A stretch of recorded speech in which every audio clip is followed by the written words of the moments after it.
வணக்கம். தலைப்புச் செய்திகள் வாசிப்பது வெங்கட். செயற்கை நுண்ணறிவு தொழில்நுட்பத்தை பொறுப்புடன் பயன்படுத்த வேண்டும். மாணவர்களுக்கு பிரதமர் நரேந்திர மோடி அறிவுரை.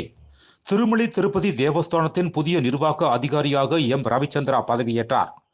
பாகிஸ்தான் தலைநகர் இஸ்லாமாபாத் மசூதியில் தற்கொலைப்படை தீவிரவாத தாக்குதலில் 69 பேர் உயிரிழப்பு, 169 பேர் காயமடைந்தனர். சபரிமலை தங்கம் திருட்டு வழக்கு தொடர்பாக நடிகர் ஜெயராமுக்கு அமலாக்கத்துறை சம்மன் அனுப்பியது. மலேசிய பிரதமர் அன்வர் இப்ராஹிம் அழைப்பு. 2 நாள் பயணமாக மலேசியாவுக்கு புறப்பட்டுச் சென்றார் பிரதமர் நரேந்திர மோடி. மாநிலங்களவையில் அமளி காரணமாக 12 முதல் 15 மணி நேரம் வீண்.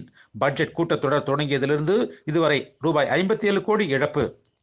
ரஷ்யாவிடமிருந்து கச்சா எண்ணெய் வாங்குவதால் இந்தியாவுக்கு விதிக்கப்பட்ட 25% கூடுதல் வரி ரத்து. அமெரிக்க அதிபர் டொனால்டு டிரம்ப் நடவடிக்கை.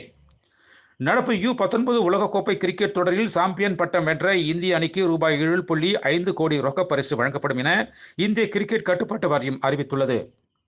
டிஜிட்டல் மோசடிகளில் பணத்தை இழப்பவர்களுக்கு வங்கி மூலம் ரூபாய் 25,000 இழப்பீடு வழங்கப்படும். ரிசர்வ் வங்கி கவர்னர் சஞ்சய் மல்கோத்ரா தகவல். மத்திய பாஜக அரசு பல்வேறு வகையில் தமிழ்நாடு அரசுக்கு தொல்லைகளை கொடுத்து வருகிறது. SS பழனி மாணிக்க இல்ல திருமண விழாவில் துணை முதல்வர் உதயநிதி ஸ்டாலின் பேச்சு. OPS தனித்து விடப்படவில்லை, எங்களுடன் தான் இருக்கிறார். திருப்பத்தூரில் பாஜக முன்னாள் மாநில தலைவர் அண்ணாமலை உறுதி. தமிழக அரசின் இடைக்கால பட்ஜெட் பிப்ரவரி 17ஆம் தேதி தாக்கல் செய்யப்படும். சபாநாயகர் அப்பாவு அறிவிப்பு. மேலும் விரிவான செய்திகளுக்கு அரசியல் ராஜ்யம் மின் இதழை படியுங்கள். நன்றி, வணக்கம்.